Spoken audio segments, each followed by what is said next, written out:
Okay, there was one other issue for which both myself and Abu Hamza, Pierre Vogel, have been labeled that we... No, you're not yet? Okay. Oh, yes, that we call for the death penalty for homosexuals. This is what we're calling for. This is what we're promoting in the society.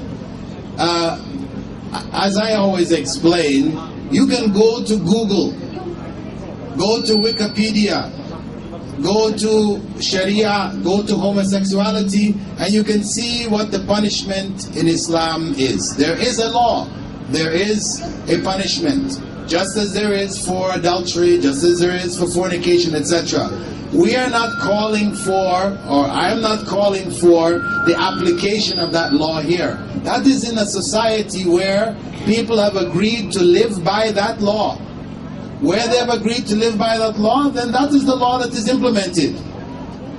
So we shouldn't confuse the law as it is and what people stand for. Any Muslim who says, I don't stand for this law, I don't believe in this law, then you have to question that person's Islam. Is he really a Muslim, or is she really a Muslim? The reality is, and I've been asked this before, can a homosexual be a Muslim, or can a Muslim be a homosexual? Yes. Yes. Just as a Muslim could commit adultery, or they could commit fornication, they could commit other sins or crimes, it can happen. But it is still considered wrong. It is considered a sin and punishable in the Islamic State where the law is in effect. Not in a state which is not Islamic, which has its own sets of laws, etc. So we should have no mistake in this regard.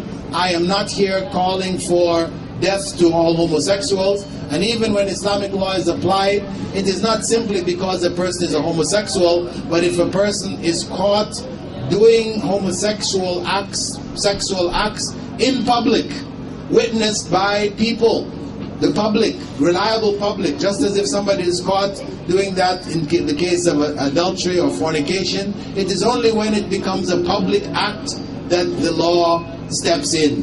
What is done privately behind closed doors in people's homes, the Islamic law, the Sharia does not allow for spying on people, breaking into their homes to find out what their lifestyles are. All right, the other thing that people commonly say, oh, you hate all homosexuals, you have this intense hatred for homosexuals, etc. Let me just tell you that my sister is a homosexual and I don't hate her.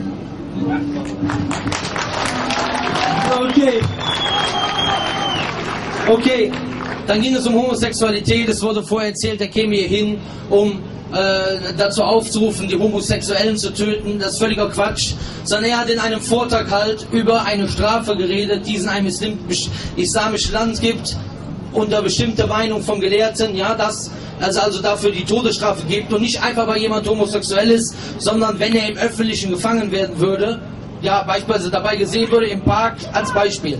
Ja, als Regel. Dabei geht es nicht darum, dass wir hier diese Regel, hier, dass wir sagen hier, oder dass er sagt, ja, hier tötet irgendeinen Homosexuellen, sondern man soll auch mit den Homosexuellen freundlich und gut umgehen und sie zum Islam rufen. Und die Frage, die sich dann stellt, kann ein Homosexueller Muslim sein? Und die Antwort ist ja, ein Homosexueller kann Muslim sein. Das ist genauso wie jemand, der eine andere Sünde begeht, er kann ein Muslim sein. Und ich sage euch eins, ich kenne jemanden, der war mit einem Mann verheiratet gewesen. Und er hat den Islam praktiziert und er ist davon weggekommen. Ich habe viele Leute, die mich anrufen, homosexuelle Muslime haben wir gehabt, die uns anrufen, die sagen, was sollen wir machen? Und wir gehen mit diesen Menschen freundlich um, das ist jetzt meine Sache. Und wir motivieren sie dazu, die Religion zu praktizieren und diese Tat nicht zu begehen. Und Alhamdulillah, wir haben Leute dort, die froh sind darüber, dass sie mit uns darüber reden können. Und natürlich, das braucht einem nicht zu gefallen. Ja, wer da draußen steht oder irgendwo steht, wenn es ihm nicht gefällt, wir können damit leben. Ja, wenn ihm das nicht gefällt, dass das im Islam eine Sünde ist, aber im Alten Testament, Levitikus 18, Levitikus 20, steht, dass der Homosexuelle die Todesstrafe kriegt. Das steht im Alten Testament. Und Jesus sagt in Matthäus 5, Vers 16, 17, er ist nicht gekommen, um ein einziges Gesetz abzulösen. Ich rede darüber, weil, warum kommt man zu den Muslimen und sagt, guck mal, bei dir gibt es eine bestimmte Aussage in Sunan Abi Dawud, da steht das und das. Warum geht man nicht zum Rabbiner und stellt sich vor die Moschee? Weil man da Angst hat. Weil der Jude direkt, wenn er angegriffen wird, auch sagt, hey, pass mal auf. Das Problem ist, es ist nicht die Schuld des Juden, das Problem ist, dass wir immer schweigen, wenn wir angegriffen werden und uns verkriechen. Wie die ganzen Moscheeverbände heute, auch hier in Frankfurt, wir distanzieren uns von Pierre Vogel.